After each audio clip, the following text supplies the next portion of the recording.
رسول اللہ صلی اللہ علیہ وآلہ وسلم سب لوگوں سے زیادہ جواد سخی تھے، اور رمضان میں دوسرے اوقات کے مقابلے میں جب جبرائیل علیہ السلام آپ صلی اللہ علیہ وآلہ وسلم سے ملتے بہت ہی زیادہ جود و کرم فرماتے۔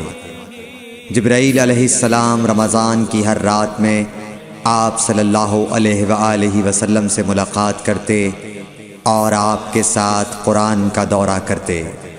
غرض حضرت صلی اللہ علیہ وآلہ وسلم لوگوں کو بھلائی پہنچانے میں بارش لانے والی ہوا سے بھی زیادہ جود و کرم فرمایا کرتے تھے۔